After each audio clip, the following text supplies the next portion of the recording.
Sur l'île d'Hawaï, habite une petite fille de 5 ans sur laquelle un fantôme semble veiller. Elle s'appelle Carissa. Depuis qu'elle a 4 mois, sa famille sent autour d'elle une présence mystérieuse.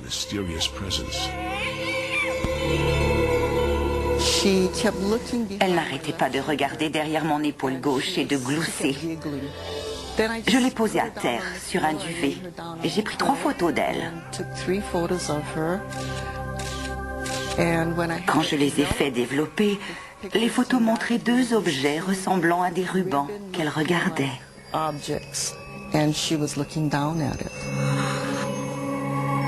Personne ne peut voir ces images de fantômes, à part en photographie. J'ai pris 2 photos d'elle dans sa chaise, et quand je les ai fait développer, elles y étaient à nouveau. Photo après photo, ces entités inhabituelles ont été saisies planant près de Carissa. Sa famille est convaincue que ce qui se cache derrière ce phénomène n'est pas de ce monde. Tant que personne n'aura un argument solide établissant que ce n'est pas ce qu'on imagine, je continuerai à croire qu'un être nous autorise à le photographier. La seule personne qui pourrait apporter un éclaircissement à ce sujet est Carissa. Mais elle a trop peur pour parler.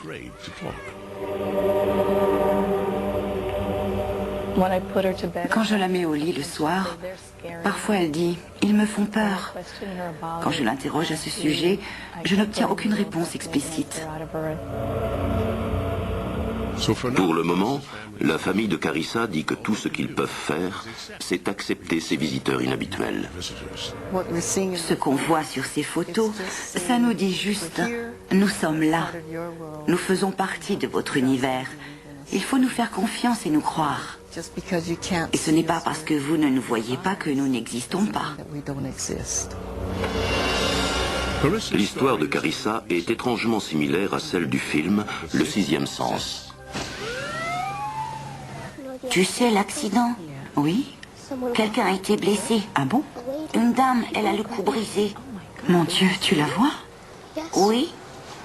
Où est-elle? À ma vitre. Dans ce film angoissant, un garçon de 8 ans nommé Cole voit des fantômes. Chérie, tu trembles. Sa mère ne voit rien. Cole, qu'y a-t-il? Du moins jusqu'à ce qu'elle examine des photos de son fils.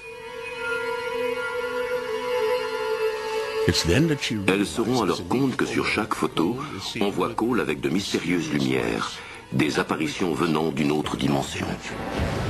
Je vais vous dire mon secret maintenant. Je vois des gens morts qui mangent comme les gens normaux. Pour des millions de gens, il ne s'agit que d'un divertissement. Mais pour un garçon de 6 ans, cette histoire de fantôme de cinéma est tout à fait réelle. Il s'appelle Justin Quinn. Comme Carissa et le petit garçon dans Le Sixième Sens, ces photos de bébé le montrent entouré de lumière blanche inexpliquée.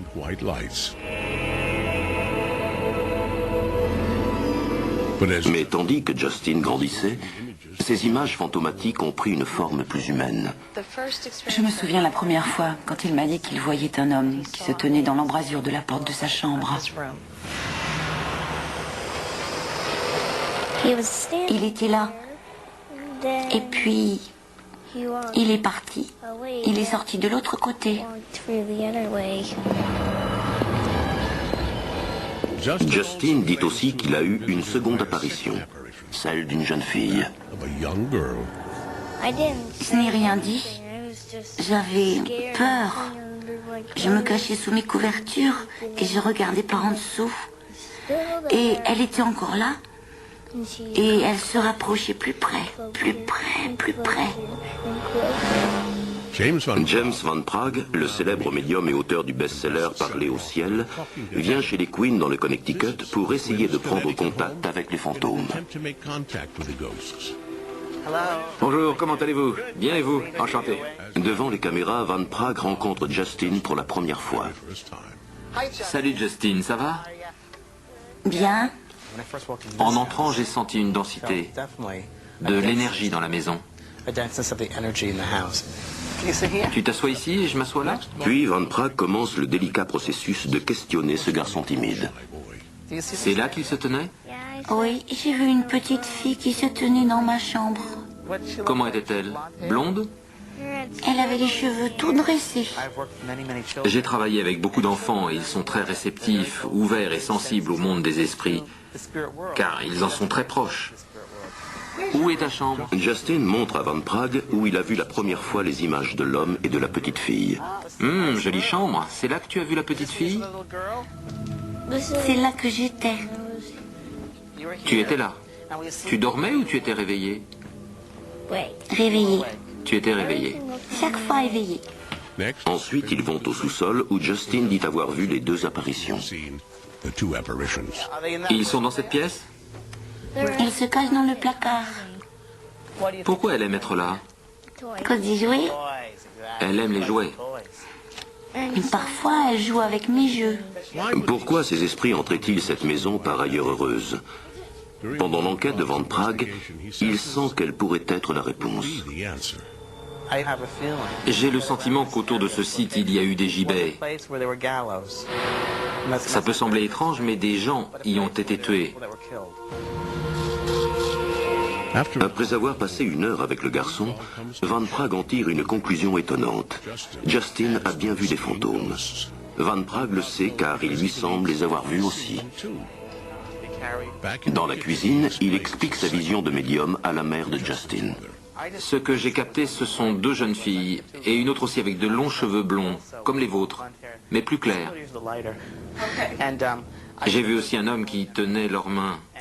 Il m'est apparu comme une figure de père, avec un visage très long et très fatigué. Non, ses joues sont bien plus minces.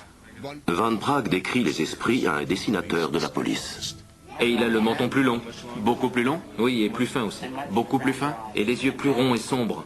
Maintenant, pour la première fois, tout le monde peut voir les visions qui ont hanté Justin. C'est bien la jeune fille de ta chambre? Oui, C'est bien elle? oui, C'est ressemblant? oui. Je pense qu'effectivement, il voit des fantômes dans la maison. Il est très réceptif à cette énergie et son esprit n'a pas encore été pollué par la société. Il est resté ouvert et innocent. Alors, que réserve l'avenir à Justin et à son sixième sens? Seuls les esprits le savent. Et pour le moment, ils ne le disent pas.